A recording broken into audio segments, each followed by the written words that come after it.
저는 이제 2차전지를 네. 마지막으로 말씀드리고 싶은 게 앞으로 되냐 안 되냐를 떠나서 2차전지가 정말 기업들이 많아요. 저는 정말 우리나라에 너무 중요한 산업이기 때문에 2차전지도 진짜 디테일한 게 너무 많거든요. 너무나 큰 산업이에요. 근데 그 안에서 내가 공부만 하면요. 남이 모르는 걸 또 발굴해낼 수가 있어요.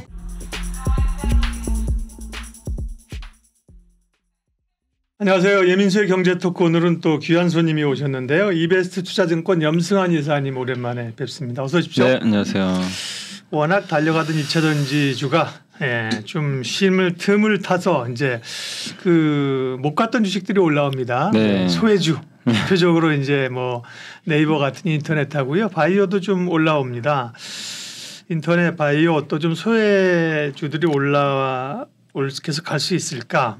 일단 그런 시장 분위기부터 좀 읽어주세요. 일단은 좀 이제 물론 저희가 이제 오늘 또 이게 촬영하는 시간에는 다시 또 네이버가 빠지더라고요. 예. 바이오 좀 빠지고 다시 2차전지가 좀 반등하는 모습인데 근데 이미 한 2, 3주 전부터 이제 그때 에코프로가 한번 장중에 150만 원 찍고 급락을 했잖아요. 이제 거기서부터 이미 조금 이제 어느 정도 쏠림은 좀 끝났다라고 좀 보고 있고 순환매가 이제 그 후로 좀 시작이 됐는데 그 순환매를 이끄는 제가 봤을 때 좀 주역은 어쨌든 큰 기업 중에서는 일단 인터넷 쪽에서는 네이버 같고요. 그 다음에 이제 그 제약바이오 쪽에서는 역시 뭐 삼성바이오나 유한양인 같은 이런 기업들이 어쨌든 이제 2차전지가 좀 빠지는 그 국면에서 갑자기 이제 오르기 시작을 했거든요. 그래서 이들 기업들의 상승이 저는 어쨌든 한 8월까지는 좀 이어질 거라고 좀 보고 있고 일단 이제 2차전지가 또 너무 쏠렸었고 그리고 이 쏠림 이유 중에 또 하나가 저는 이제 외국인들의 공매도 손절매도 좀 크다고 보고 있거든요. 이제 왜냐하면 에코프로나 에코프로 비행만 해도 그 7월 들어와서는 개인이 오히려 팔았거든요. 팔았는데 외국인이 많이 샀어요. 수급을 보면. 근데 외국인이 샀는데도 그동안 이끈 주역은 개인인데 외국인이 사면서 주가가 이제 급등했다는 건 약간 공매도 환매가 있었는데 그게 어느 정도 조금 이제 마무리 돼가는 것 같더라고요. 당시 이제 주가 급등하면서 그래서 그런 수급적인 이슈도 이제 좀 어느 정도는 좀 이제 해소가 되는 것 같고 거기다가 이제 그 2차전지 요즘에 좀 나오는 데이터들이 이번에 실적 발표했는데 그게 썩 좋진 않아요. 그러니까 주가 오른 거에 비해서는 이렇게 데이터들 보면 뭐 얼마 전에 현대차가 전기차 주문 이제 부품 주문 줄이겠다.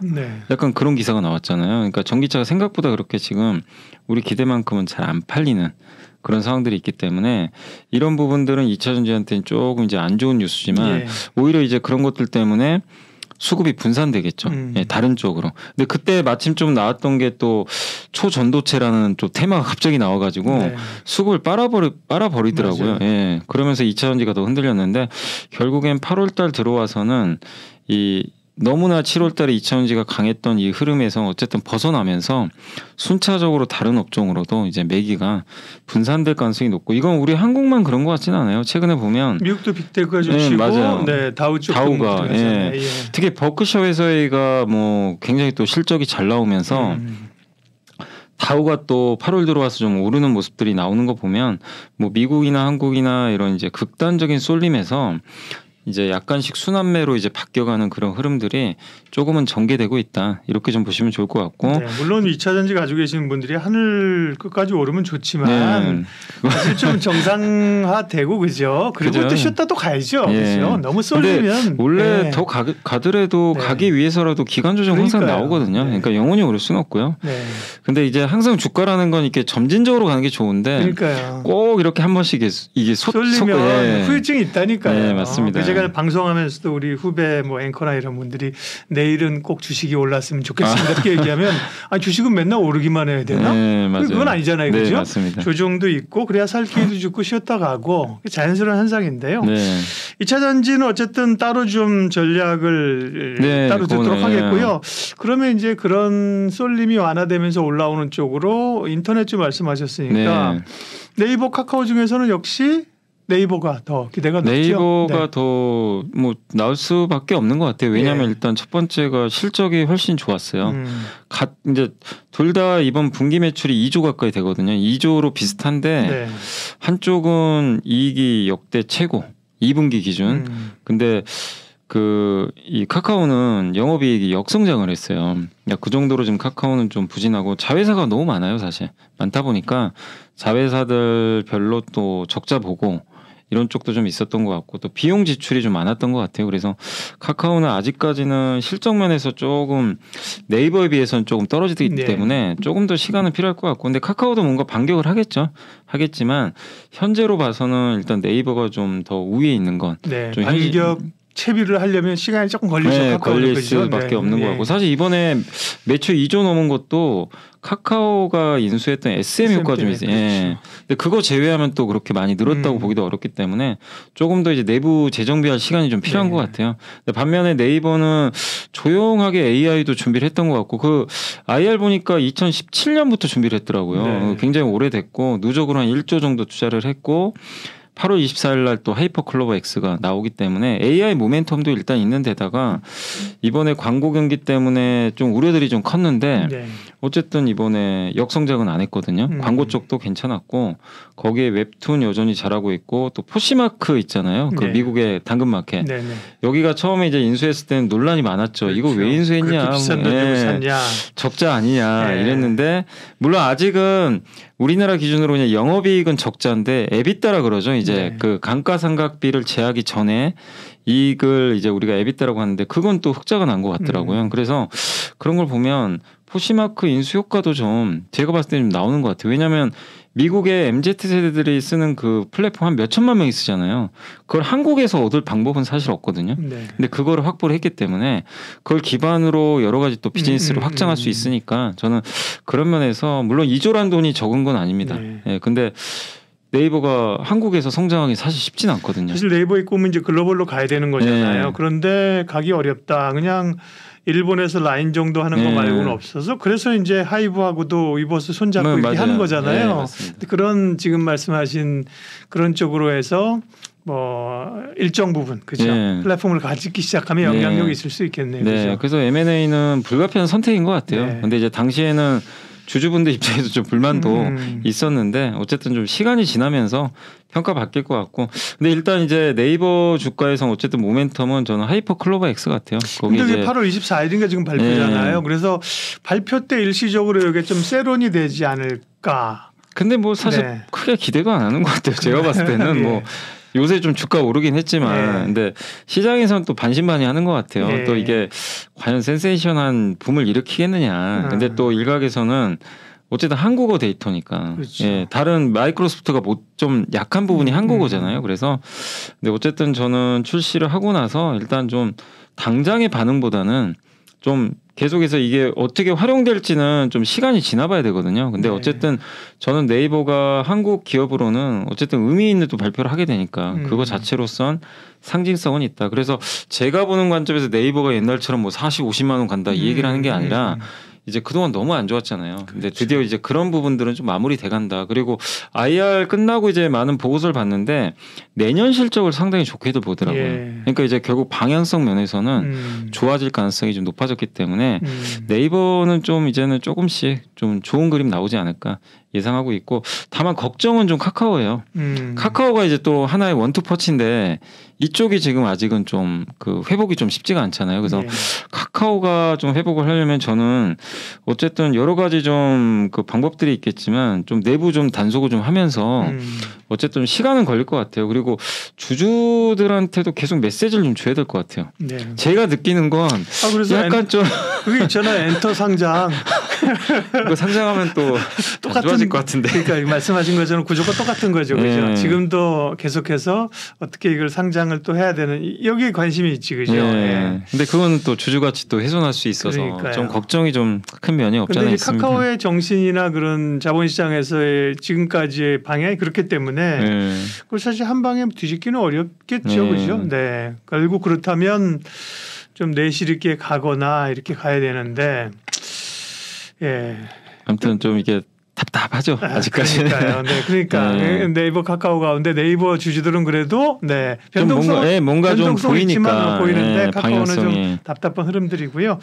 어쨌든 인터넷 관련주들이 키 맞추기로 좀 올라오는 것도 좋고 바이오 얘기도 조금 하겠습니다. 바이오는 근데 아까 그 네이버나 삼성바이오나 유한양행이라 이렇게 올라오는 주식들의 공통점이 기본적으로 또 실적이 어느 정도 커버가 되는 거예요, 그렇죠? 기대감으로 가는 게 아니라. 그러니까 옛날 같은 경우는 이렇게 한 번씩 순환매 돌 때 그냥 단지 이쪽 빠졌으니까 올라간다 이게 좀 많았는데 이번에는 좀 그런 것 같지는 않고 실제 숫자까지 좀 뒷받침이 되면서 가다 보니까 조금 더 이어지지 않을까 싶고요. 특히 이제 바이오가 뭐 인터넷하고 똑같이 2년 동안 안 좋았잖아요. 뭐 여러 좀 이슈도 많았죠. 임상 또 안 된 것도 있었고. 갑자기 BBIG가 생각나네. 맞아요. 그 중에 하나가 사실 배터리잖아요. 네, 그렇죠. 근데 나머지 세 개는 참 힘들었죠. 바이오 인터넷 그죠? 게임까지 참 힘들었는데 다시 옛날에 한 2년 전으로 조금 이제 분위기가 좀 이제 잡혀가는데 다만 그때만큼의 화려한 모습은 좀 나오기는 현실적으로 쉽지는 않죠. 쉽지는 않겠지만 적어도 어쨌든 이제 주가가 많이 눌려 있는 상태에서 삼성바이오나 이제 유한양행 같은 이런 대표 기업들, 뭐 종근당도 실적 좋더라고요. 이런 기업들의 호실적은 일단 투자들의 시선을 다시 좀 끄는데 좀 기폭제 역할을 좀 해주지 않았나. 이렇게 좀 보고 있고 그 다음에 이제 우리나라 바이오 기업 중에 저는 저번에 저는 솔직히 이렇게 바이오에 관심은 잘 없었는데 저번에 이제 한 번 더 공부를 하게 된 계기가 유한양행 때문에 유한양행이 갑자기 폐암 치료제를 무상으로 공급하겠다. 그래요? 렉나자라고. 그 치료제가 아직은 보험 적용이 안 되거든요. 근데 우리나라에서는 이미 승인을 받았어요. 그래서 치료제로 쓸 수는 있는데 이게 의료보험을 적용받아야 자기 보험금 이제 자기 부담금을 조금만 내잖아요. 근데 아직은 적용이 안 돼요. 그래서 굉장히 연간 한 몇 천만 원씩 내야 되는 걸로 알고 있거든요. 비싼데 유한양에서 뭐라고 했냐면은 의료보험 적용 전까지는 그냥 무상 공급하겠다는 겁니다. 폐암 치료제를 이제 국내 이제 환자분들 대상으로 야 그걸 보고 참 원래 유한양이 좀 사회적 기업으로 예전부터 좀 유명했잖아요. 그렇죠. 근데 그런 걸 또 행동에 옮기는 모습 보고 이거 유일한 선생님. 그래서 제가 그때부터 다시 또 공부해봐야 되겠다. 이거는 뭔가 좀 의미가 있는 것 같다. 근데 공부를 해봤더니 지금 렉나자라는 게 얀센이 원래 이게 기술 수출했어요. 얀센 쪽에. 그래서 얀센이 지금 임상을 하고 있는데 이게 우리나라에선 승인을 받았지만 유럽에서 지금 3상을 하는데 10월에 유럽 종양학회에서 아마 그 데이터가 공개될 것 같아요. 근데 이게 왜 중요하냐면 우리나라에서도 여러 신약 개발했잖아요. 안 한 건 아니죠. 옛날에 기억나요. LG생명과학 뭐 팩티브. 그렇죠. 근데 지금 거의 존재감도 없잖아요. 얘기도 잘 안 나오고. 근데 우리나라 이제 신약 개발 역사를 보면 블록버스터가 없었어요. 만드는 건 있었는데 엄청 큰 시장 있잖아요. 근데 이 비속세포 폐암 치료제거든요. 이게 시장 규모가 엄청나요. 한 5조 이상 되는 시장이에요. 사실 블록버스터인데 여기에 지금 먼저 나온 회사가 타그리소, 아스트라제네카 여기가 했는데 여기랑 지금 이제 경쟁을 해요. 그래서 여기서 만약에 그 이번에 렉나자가 좀 좋은 데이터가 나오면 우리나라에서 이제 최초로 블록버스터 제품이 탄생하거든요. 그럼 이거는 만약에 좋은 데이터가 만약에 나와준다면 우리나라 전체적인 헬스케어 산업을 그러니까 요즘에 헬스케어 보면은 대부분 의료기기만 다 집중돼 있잖아요. 그렇죠. 뭐 의료 AI, 피부 미용, 임플란트 신약 개발은 거의 그냥 천대받고 있어요. 사실은 결과 안 나오다 보니까. 근데 이게 유한양이 만약에 이걸 해준다면 이게 분위기가 또 바뀌어버릴 수도 있거든요. 그래서 저는 물론 이게 성공할지 안 할지는 제가 알 수는 없지만 10월에 한번 그런 이벤트가 남아 있으니까 그때까지는 좀 한번 바이오도 이렇게 쉽게 죽지는 않을 걸로 저는 좀 보고 있고 그래서 한번 좀 유한양이 중심으로 해서 한번 바이오 기업들도 한번 여러분들이 신약 개발하는 회사들도 좀 많이 있으니까 한번 공부를 해보시는 것도 저는 괜찮지 않을까. 그래서 좀 부활할 수 있는 뭔가 좀 약간의 스토리가 좀 나오기 시작했다라고 좀 보고 있습니다. 아침에는 SK 바이오팜 얘기했는데요. 뭐 또 해서 SK는 뇌전증 이런 거잖아요. 그런 것보다 지금 말씀하신 폐암 치료제는 훨씬 더 그렇죠. 이게 광범위하고. 그 블록버스터냐 아니냐로 이제 나는 뇌전증이 중요하지 않다는 게 아니라 근데 시장 규모 자체가요. 비소세포 폐암 치료는 시장이 엄청 크다고 합니다. 근데 여기에 이제 타그리소라는 세계적인 회사랑 경쟁해서 만약 이겨준다면 엄청난 이제 임팩트가 생기는 거죠. 우리 한국도 이제 바이오 역사가 하나 생겨버리는 거예요. 몇 년 전에 아마 기억하시겠지만 한미약품이 기술 수출 조 단위로 해가지고 1조 3조 터뜨렸었잖아요. 난리가 났잖아요. 이제 근데 그게 성과가 좀 사실 안 나버렸죠 그 후로. 그래서 다시 반 받고 뭐 그랬죠. 근데 이거는 이제 그게 아니라 기술 수출한 거를 이제 실제로 성과까지 연결한 이제 마지막 단추가 좀 남아 있는데, 근데 좀 좋은 결과로 이어져서 우리나라 또 바이오 기업들이 또 부활을 했으면 하는 게 좀 바람입니다. 그게 2015년, 16년 맞아요. 그때 기억납니다. 한 8만 8천 원 하던 10만 원 잡고 70만 원까지. 네, 70만 원 갔어요. 역사를 정말 썼었죠. 대단했었죠. 그 돌아가신 그 임성기 회장이 대단한 분인데 그죠? 맞아요. 좀 빨리 잡고 하셔서 여기도 그죠?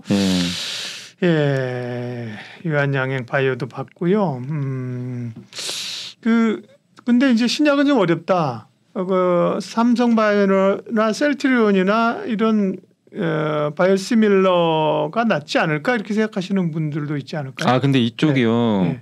그 바이오시밀러는 우리가 1등했잖아요. 네네. 사실 그동안 이제 셀트리온이 세계 1위고 삼성 바이오에피스도 이제 후발주로 가고. 근데 문제가 뭐냐면 여전히 잘하고는 있는데 너무 경쟁이 치열해요. 아 그렇군요. 옛날에는 사실상 이제 셀트리온이 미국에서도 먼저 가고 유럽도 장악을 하면서 독보적이었는데 셀트리온 주가 안 가는 이유 중에 하나가 셀트리온 못하다기보다는 너무 나눠갖게 되는 거예요. 이제 점점. 바이오시밀러라는 게 이제 비슷한 제품들을 출시하는 거잖아요. 사실은 그렇죠. 복제약이죠. 기술력이 필요하긴 하지만 그죠. 허들이 신약처럼 높은 건 아니에요. 롯데도 하잖아요. 롯데바이오를. 맞아요. 그죠? 그러다 보니까 이게 독점이 되기가 좀 어려운 구조예요, 사실은. 그러면서 이제 점점 미국에서 경쟁도 치열해지고 오히려 약값을 싸게 하는 업체로 점유율이 점점 나가기도 시작하고 하다 보니까 그런 면에서 저는 이제 밸류에이션이 떨어졌던 것 같아요. 근데 이제 결국 이 삼성바이오로직스나 결국 셀트리온이나 이런 이제 바이오 시밀러 쪽으로 하는 이제 물론 이제 삼성바이오로직스는 또 CDMO를 하니까 약간 다르게 봐야 되겠죠.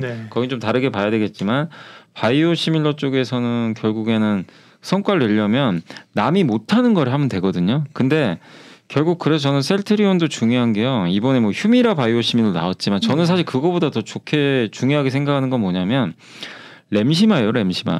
램시마는 이제 기존의 그 레미케이드 제품을 이제 그 어떻게 보면 이제 바이오시밀러로 만든 건데 램시마 SC라는 아마 아실 거예요. 근데 그거는 이제 병원 안 가도 되잖아요. 집에서 내가 주사 맞는 건데 유럽엔 출시를 했거든요. 이미 반응이 좋아요. 이번 가을에 미국에서 지금 이제 그 승인을 앞두고 있나 봐요. 근데 미국에서 이게 승인이 떨어지면 시장이 저는 이제 열리는 건데 이건 신약으로 인정을 받아요. 램시마 SC는 새로운 또 신약으로 인정을 해줘요. 그러니까 함부로 못 들어와요. 약간 이제 독점이 보장되는 거죠. 근데 이게 만약에 미국에서 가을에 승인받아 출시를 하게 되면 전 셀트리온한테는 좀 모처럼 또 모멘텀이 생긴다고 보고 있거든요. 그래서 저는 그걸 좀 기대하고 있어요. 그래서 기존의 바이오시밀러는 나쁘다가 아니라 이게 너무 이제 나눠먹기식이 되다 보니까 모멘텀이 떨어질 수밖에 없고 결국엔 새로운 신약으로 인정받을 램시마 SC 요거 FDA 승인 결과가 셀트리온의 주가를 좀 하반기 결정짓지 않을까. 물론 이제 요즘에 셀트리온 이제 얘기하시는 분들 보면은 합병 기대를 되게 많이들 하시지만 합병은 어쨌든 하나의 이벤트고 그렇죠, 중요한 거는 펀더멘털이니까 오래 가려면은 저는 램시마 SC가 무엇보다 중요하다. 이렇게 좀 보고 있습니다. 네, 결국 이제 우려했던 변동성이 나왔습니다. 그래서 뭘 앞으로 봐야 될 것이며 어떻게 대응해야 될 것인가 중간 점검 좀 하겠습니다. 네, 2차 전지가 올해 뭐 주도주였다는 건 누구도 부인할 수 없고 뭐 정말 우리 한국이 이제 대표하는 산업이 됐잖아요. 그러니까 예전에는 항상 보면 반도체 혼자 외로웠죠. 근데 거기에 이제 짝이 생긴 거예요. 그래서 이건 되게 좋은 거예요. 우리나라 증시 전체적으로 봐도 옛날에는 반도체가 좋으면 그냥 좋아지고 안 좋으면 망가지고. 천수답이네. 근데 이게 2차 전지라는 거 또 2차 전지 말고 다른 산업들도 이렇게 커져주면 증시 변동성 측면에 완화 측면에서도 저는 장기적으로는 좋을 수 있는데 다만 이제 올해 너무나 2차 전지가 이게 급하게 달리다 보니까 수급 쏠림 현상도 심해지다 보니까 이 자체로 변동성을 너무 키워버리더라고요. 시총도 너무 커져가지고 그래서 2차 전지 쏠림 현상 때문에 7월 달에 어마어마한 거래대금도 터지고 변동성이 좀 있었는데 다만 이제 이 현상은 어느 정도 이제 일단락은 된 것 같아요. 그래서 뭐 에코프로나 에코프로 BM 특히 포스코 홀딩스 이 세 기업이 올해 좀 주인공이었던 것 같아요. 제가 봤을 때는. 근데 2차 전지가 이렇게 갈 수밖에 없었던 배경은 결국엔 이 전기차 시장이 성장하는데 그 미국 시장이 성장하는 거의 수혜를 우리 한국 기업들이 거의 다 받을 거다. 네. 이 논리잖아요, 사실. 중국이 배제된 거죠. 예. 근데 만약에 중국이 미국에서 같이 경쟁했으면 이렇게 오르기 어려워요. 밸류에이션 올릴 수가 없기 때문에.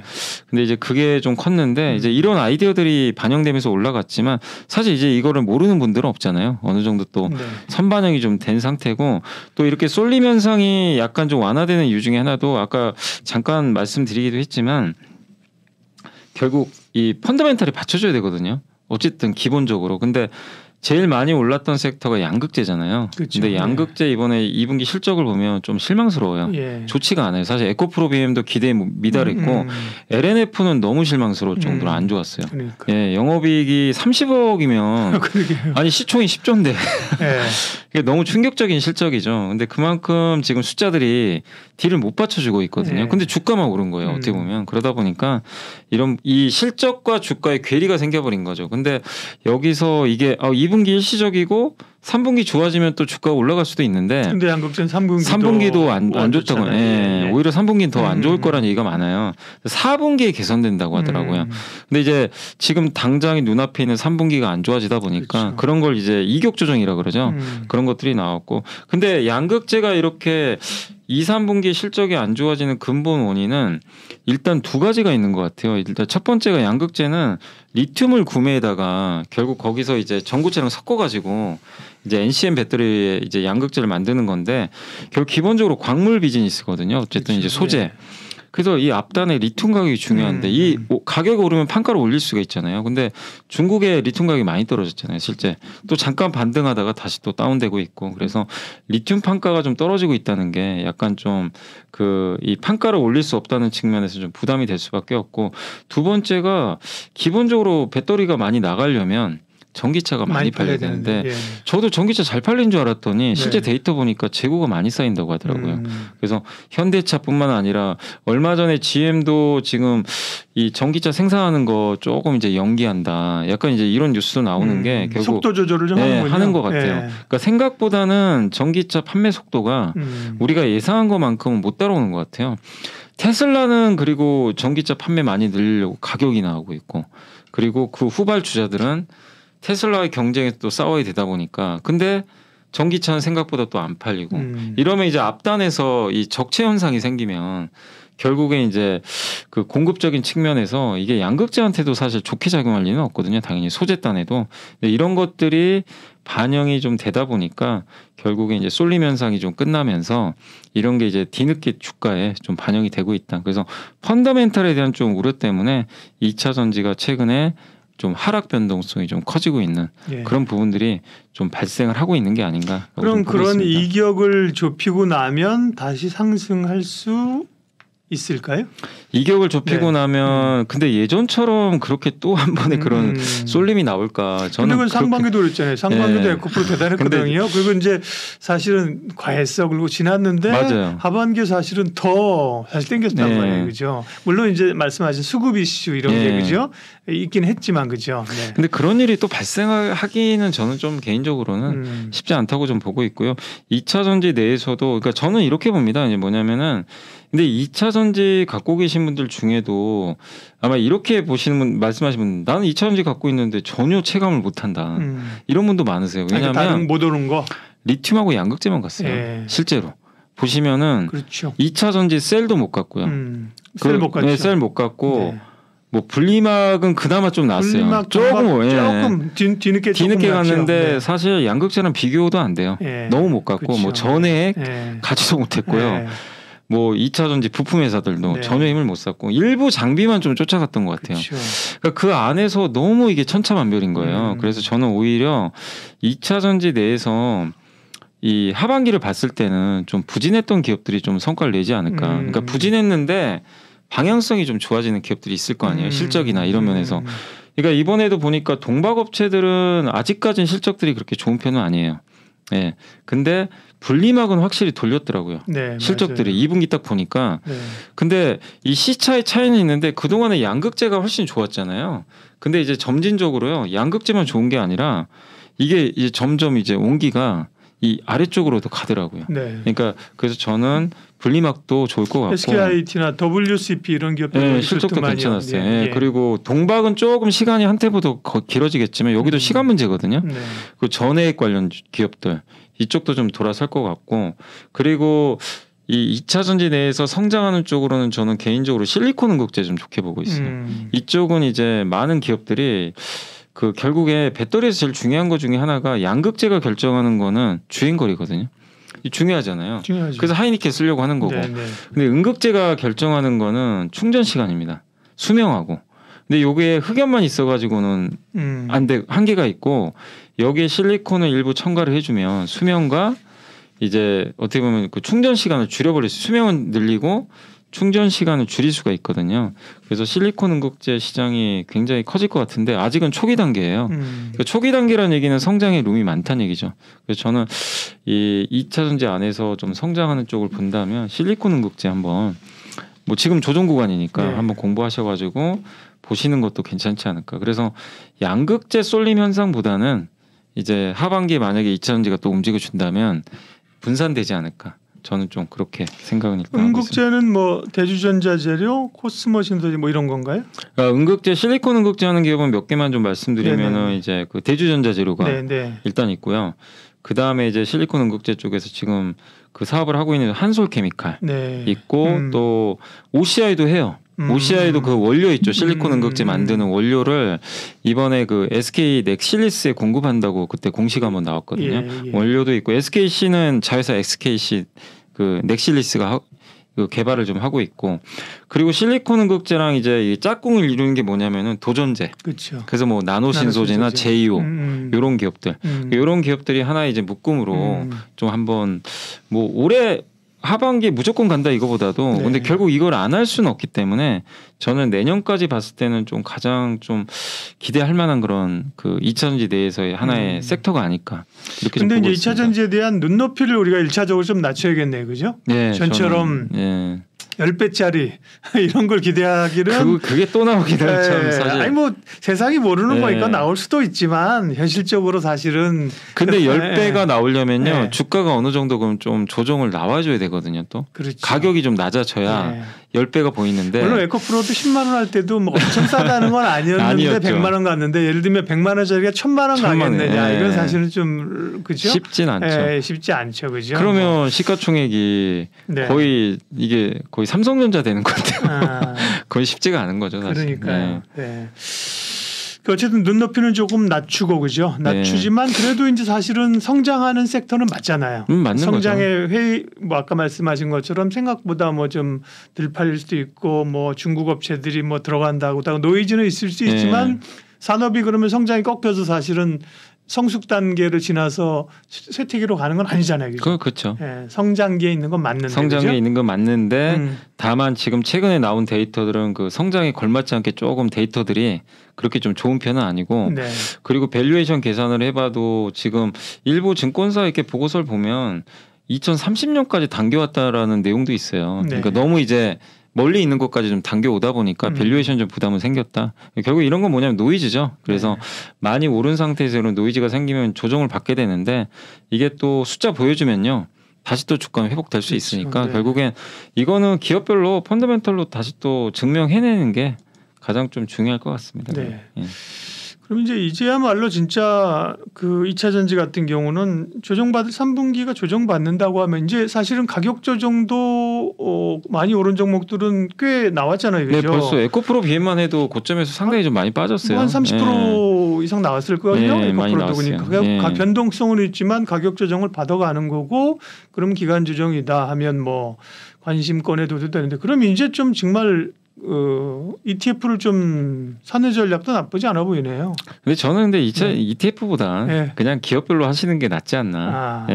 왜냐하면 물론 뭐 2차 전지 ETF 하신 분들은 그래도 에코프로만큼은 아니더라도 어느 정도 성과 냈죠. 아예 안 간 거보단 나으니까. 근데 항상 이제 ETF 단점은 중간밖에 못 가거든요. 그렇죠. 그러니까 1등주를 잡을 수는 없어요. 그게 좀 단점. 저도 이렇게 약간 보수적으로 얘기했는데 ETF 한번 해보시면 답답해요. 그죠? 좀 고구마 같긴 해. 그죠? 그러니까 물론 그거를 그런 걸 또 선호하는 분들도 있어요. 이제 각자의 취향인데 2차 전지뿐만이 아니라 모든 업종에서 내가 이제 그 제대로 된 수익을 내고 싶으시면 사실 ETF보다는 그 안에서 골라내야 돼요. 기업을 투자하는 게 맞고 근데 나는 소외받긴 싫다. 중간은 가고 싶다. 근데 그런 분들도 있잖아. 내가 기업 공부하기 좀 어렵고 산업은 좋은데 그런 분들한테 오히려 좋을 수는 있어요. 그래서 그건 선택의 문제인 것 같아요. 아니 그러니까 ETF도 예를 들면 셀도 넣고 뭐 소재도 넣고 음극재도 넣고 이러다 보니까 재미없다 그러니까 ETF라고 나오는 게 몇 종목에 몰빵하는 ETF. 사실 ETF의 개념은 그건 아니거든요. 아니거든요.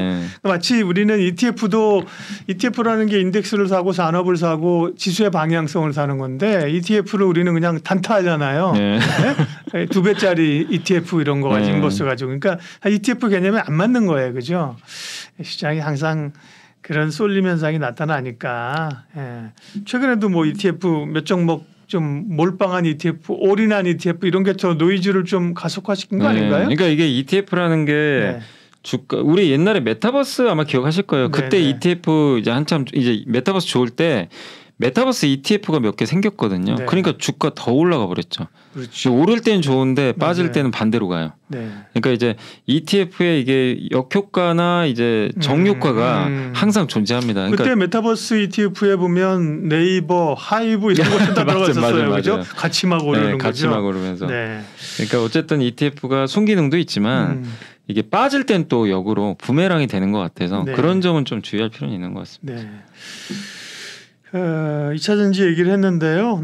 뭐 어떻게 보면 그래 조정받고 이제 세게 갈 종목을 말해달라고요. 이런 분들에게는 조금 실망스러울 수 있지만 이제 상식적인 입장에서의 2차 전지를 바라보는 시각. 그러니까 저는 이제 2차 전지를 마지막으로 말씀드리고 싶은 게 뭐 앞으로 되냐 안 되냐를 떠나서 2차 전지가 정말 기업들이 많아요. 저는 정말 우리나라에 너무 중요한 산업이기 때문에. 반도체도 중요하고 2차 전지도 둘 다 중요합니다. 근데 2차 전지 공부를 꼭 하셨으면 좋겠어요. 안 하시고 그냥 안 하시고 투자하는 분들도 분명히 계실 거예요. 그냥 이제 분위기 편승해서. 근데 그러지 마시고 2차 전지도 진짜 디테일한 게 너무 많거든요. 이게 2차 전지에서 끝나는 게 아니라 폐배터리 산업까지도 연결이 되고 너무나 큰 산업이에요. 근데 그 안에서 내가 공부만 하면요. 남이 모르는 걸 또 발굴해낼 수가 있어요. 그다음에 웬만한 관련된 기업들이 다 하잖아요. 네, 다 하니까. 장비업체도 옛날에 반도체 디스플레이 하던 업체들이 이쪽으로 하고 소재도 하고 그렇죠. 찾아보시면 디스플레이 회사 중에 물류장비나 이런 거 해가지고 앞으로 또 좋아질 기업들도 공부하시면 좀 찾아보실 수 있을 거예요. 근데 그런 거를 하면 또 재미도 있어요. 그래서 너무 2차 전지 하나의 그냥 산업으로 이제 보시되 그 안에서 기업별로 한번 좀 제대로 한번 공부하시면 분명히 저는 또 좋은 기회가 올 수 있다. 그래서 그걸 좀 한번 말씀을 드리고 싶습니다. 사실은 시장의 가장 굵직한 주도주는 뭐 2차 전지, 반도체, 조금 확장하면 자동차, 조선 이런 거 아니겠습니까? 그런데 2차 전지가 쉬는 동안에도 반도체가 좀 쭉 끌고 가지는 못하더라고요. 좀 기다렸었는데 그거는 왜 이렇게 반도체도 좀 뜨겁지 못한 이유는 어디 있는 건가요? 일단 이제 반도체가 종류가 여러 개인데 반도체에서도 HBM만 같다고 보시면 돼요. 그러니까 고대역폭 메모리라고 그러죠. 그렇죠. 그래서 보면 같은 반도체 안에서도 하이닉스가 훨씬 셌고요. 삼성전자 계속 빠집니다 요새. 그렇죠. 좀 부진하고 그리고 반도체 장비 회사들 보면 전공정은 부진하고 주로 이제 이게 후공정이잖아요. 그러니까 후공정에서도 HBM과 직접 관련된 그 대표적인 회사가 한미반도체잖아요. 그렇죠. 그러니까 이제 거긴 5배나 올랐었고 직접 또 기판 납품한 이수페타 실수가 한 8배나 오래 올랐거든요. 그러니까 반도체가 최근에 갔었다는 게 약간 착시가 있구나. 몇 종목이 끌어들인 거지. 거예요. 반도체가 전반적으로 오른 건 전반적으로 오른 건 아니었어요. 그러니까 이제 반도체 안에서도 HBM 모멘텀에 특화된 기업들 위주로 갔었고, 그러니까 기판도 대덕전자 같은 건 사실 많이 올랐었는데 상대적으로 심텍은 또 못 올랐거든요. 그러니까 이게 좀 차이가 있다는 것만 좀 염두에 두시면 되겠고, 그래서 사실 2차 전지랑 비슷해요. 2차 전지도 양극재 리튬만 같잖아요. 그렇죠. 그러니까 이게 반도체나 2차 전지 안에서도 지금 투자들은 그 안에서도 가장 확실한 것만 찾는 것 같아요. 그냥 모두, 그러니까 옛날 같으면 모두 가는데 요즘 장은 그런 것도 아닌 것 같아요. 같은 섹터에서도 이제 굉장히 차별화돼서 움직이는 게 좀 필요한데, 그러니까 움직이는 게 요즘 장이 좀 특징인데, 근데 왜 이렇게 요새 또 반도체가 2차 전지랑 같이 빠졌냐면 미국에서도 또 하필 최근에 AI 관련주들이 좀 지지부진합니다. 네. 한참 좋았다가 엔비디아 좋았었잖아요. 네. 또 AMD도 그렇고 요즘에 2차전지 그러니까 미국의 AI 반도체 기업이라든가 빅테크 기업들이요 이제 한참 쏠렸다가 최근에 또 다우지수나 이런 게 강하다 보니까 약간 좀 기간 조정 좀 받고 있거든요. 그래서 이런 부분들이 우리나라 반도체 후공정한테도 약간 좀 부담으로 작용하는 것 같고 그리고 뭐 반도체 좋은 거야 다 아는데 이런 또 약간 이제 사람들의 그 시선도 있어요. 반도체 이제 후공정 밸류체인 보면 근데 이제 정확하게 알 수가 없는 게요. 이 회사가 HBM 이 장비 하는 건가? 정확하게 공개는 안 돼요. 그러니까 이제 뭐 이런 블로그나 뭐 텔레그램 같은데 보면은 이게 막 돌아다녀요. 아, 회사 측에서 네. 공개 안 해요? 정확하게 이제 전화해 보신 분들은 뭐 네, 알려줄지 네. 모르겠는데 정확하게 그런 게 지금 나와 있는 게 별로 없어요. 그러다 보니까 또 이게 회사 입장에서도요. 만약에 하이닉스나 삼성전자하고 비밀 유지 계약 맺을 수도 있거든요. 그렇죠. 굉장히 조심스러워요, 사실은. 그러다 보니까 이게 기대감으로 오른 건 맞는 거는 같은데 진짜로 느는 건가? 그러니까 오늘도 HBM 한미반도체가 뭐 12단짜리 한다 그러는데 뭐 단독 기사라고 하는데 뭐 별로 회사 측이나 뭐 이렇게 확인이 안 되는 거죠. 뭐 그러니까 명확하게 또 이게 안 밝혀지다 보니까. 근데 이제 한미반도체는 하이닉스랑 실제로 그런 본딩 장비를 개발을 했기 때문에 뭐 누가 봐도 상식적으로 하는 걸로 좀 보여지는데 또 이렇게 너무 많은 이제 밸류체인들 중에서 이건 진짜인가? 이건 아닌가? 이거 이제 명확하게 알 수가 없다 보니까 그런 것들에 대한 좀 혼선도 좀 일부 있었던 것 같아요. 근데 주가는 어쨌든 기본적으로 HBM에 속해 있으면 한 3-4배씩 올랐어요. 근데 그 상황에서 더 이상 이제 추가적인 어떤 모멘텀이 없는 상태에서 요새 또 엔비디아가 그 삼성한테 또 뭐 이렇게 이제 주문을 넣을 거다. TSMC에 뭐 워낙 못 받는 물량을 못 받으니까. 네. 사실 그것도 진짜인지 알 수는 없어요. 기사만 나온 거라. 근데 그게 의미하는 건 뭐냐면 삼성 밸류체인한테는 좋죠. 이거 삼성한테도 이제 기회가 오나? 그럼 그래서 사실 삼성 밸류체인 중에 대표적인 게 이오테크닉스예요. 네. 그런 뉴스 나올 때 이오테크닉스가 확 올랐는데 다만 삼성이 이거 수주를 받았는지 아직은 모르잖아요. 명확하게 알 수가 없고 그리고 TSMC가 이걸 제대로 생산을 못 해주면 이거 우리가 기대했던 것만큼의 HBM 이게 매출이 나올까? 약간 이제 이런 부분들. 그러니까 이런 것들이 약간 노이즈로 작용해가지고 어쨌든 2차 전지 빠지면서 같이 좀 최근에 좀 빠지는 그런 흐름들이 좀 AI 반도체 이쪽에도 나왔다.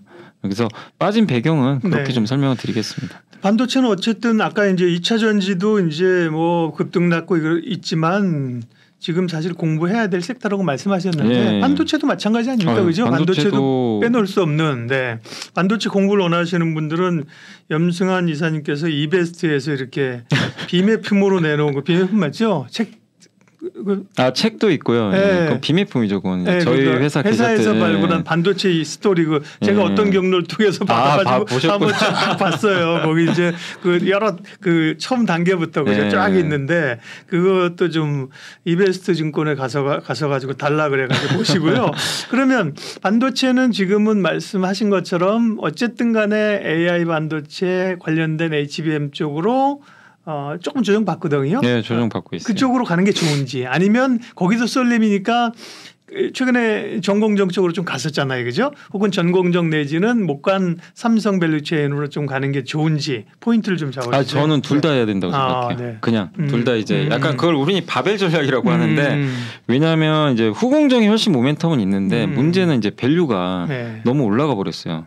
근데 이것만 하기에는 상대적으로 지금 비싸거든요. 근데 변동성이 여기서 한 10에서 20% 더 나와버리면 굉장히 또 힘들 수가 있거든요. 근데 저는 끝났다고 생각은 안 하는 게 HBM 모두 다 얘기를 하잖아요. 내년은 더 좋아진다. 뭐 하이닉스 그리고 삼성이 지금 좀 뒤쳐졌지만 삼성전자가 HBM3라는 이제 새로운 또 그 고대역폭 메모리를 4분기에 아마 출시한다고 하더라고요. 그러니까 좀 뒤쳐졌어요. 근데 삼성의 반격도 나오거든요. 그럼 결국엔 내년엔 더 좋아지겠죠. 스토리 자체가. 그리고 제가 이번에 뭐 네이버도 실적 발표 보고 얼마 전에 삼성 SDS 있잖아요. 그 이제 삼성의 그 소프트웨어 기업이죠. 여기 실적 발표한 이제 IR 자료나 이런 걸 좀 봤거든요. 그 애널리스트 보고서도 봤는데 거기서도 뭐라고 했냐면 삼성 SDS 관계자가 거기도 생성형 AI를 해요. 직접 이제 개발을 하고 있나 봐요. 근데 데이터 센터가 있잖아요. 특히 거기도 뭐 클라우드 사업을 하니까 거기에 엔비디아의 A100이라는 요 제품이에요. AI 그 가속기 있죠. 쓰는데 H100까지 한대요. 그러니까 삼성 SDS도 이 AI, 그러니까 우리나라의 큰 회사지만 클라우드 이런 게 클라우드 하는 한국의 회사잖아요. 삼성그룹에 이 회사도 엔비디아 걸 지금 계속 그 H100이 최상단으로 알고 있거든요. 가장 비싼 제품인데 요거를 이제 지금 구입을 하면서 이쪽에 투자를 해요. 근데 그럼 삼성 SDS만 하겠냐 이거죠. 우리가 모르는 수많은 기업들이 네이버도 있고, 그죠? 당연히 모르겠으나 그죠? 그러면 당연히, 그죠? 우리가 미국만 볼 게 아니라는 거예요. 굉장히 크다는 거예요. 이 시장 자체가. 근데 여기에는 반드시 짝꿍으로 HBM이 같이 들어가요. 무조건 같이 들어갑니다. 그래서 이 시장 자체는 계속 커지니까 후공정 밸류체인을 지금은 저는 조금 가격 부담이 있으니까 지금 하진 마시고 조정기가 좀 오고 있잖아요. 꼭 공부를 해보세요. HBM만 요새 뭐 네이버나 유튜브 검색하면 공부할 수 있는 것도 많아요. 그래서 뭐 본딩이라든가 되게 많거든요. 그런 것들 후공정 어떻게 하는지 그 안에 경쟁력 있는 회사는 뭔지 이런 것들을 좀 공부해서 기회를 포착하시면 좋겠고 그 지금 전공정은 사실 별로 관심이 없거든요. 왜냐하면 전공정은 삼성 하이닉스가 투자를 해야 되는데 안 하잖아요. 그렇죠. 오히려 줄이니까 이쪽이 좋을 수 없으니까 야 그냥 후공정이나 하자. 이쪽은 아직 멀었다. 이렇게 보는데 근데 결국엔 삼성이나 하이닉스가 지금 메모리 반도체 설비 투자 줄였지만 영원히 줄이는 게 아니거든요. 업황 돌기 전에 이제 설비 투자 돌아가거든요. 네. 근데 이미 5월 달부터 삼성이 메모리 반도체 재고가 꺾였어요. 피크아웃 쳤거든요. 그래서 한 4분기 정도 되면 다시 이제 설비 투자 얘기가 조금씩 나올 수가 있어요. 그래서 전공 정도 이렇게 좀 부진할 때 저는 좀 공부해서 투자하는 것도 괜찮다고 생각을 하고 그 전공정에서 중요한 게 뭐냐면은 저는 개인적으로 전공정은 지금 계속 미세화하고 있잖아요. 그렇죠. 칩을 계속 얼마나 작게 만드느냐. 이게 진짜 승부인데. 선단공정. 네, 선단공정. 여기서 제일 중요한 게 EUV잖아요. 그렇죠. 그래서 EUV 시장이 어쨌든 커져요. 이건 뭐 안 할 수가 없는 거고. 그전에 원래 그런 쪽에 관심 많았었죠. 그죠? 근데 갑자기 HBM 나오니까.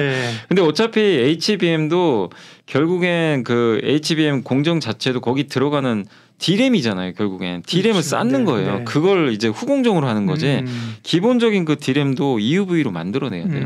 그럼 결국 다 연결돼 있습니다. 근데 지금 시장은 너무나 후공정만 바라보니까 그래서 EUV 관련주 중에서 소외받는 기업들도 공부해 보시면 좋겠고 또 삼성이 지금 승부를 보려고 하는 것 중에 하나가 삼성은 숙제가 많죠. 파운드리. 비메모리 파운드리. 네, 그렇죠. 파운드리도 하니까 지난번에 뭐 관련된 회사들 한번 쭉 모아가지고 컨퍼런스 비슷하게 한번 했잖아요. 모여봐 하니까 쫙 모이잖아요. 그렇죠? 맞습니다. 그래서 이제 결국 삼성이 나가야 될 방향은 메모리만 하는 게 아니라 결국 비메모리가 왜 중요하냐면 삼성 입장에서도 이게 왜 중요할 수밖에 없냐면요.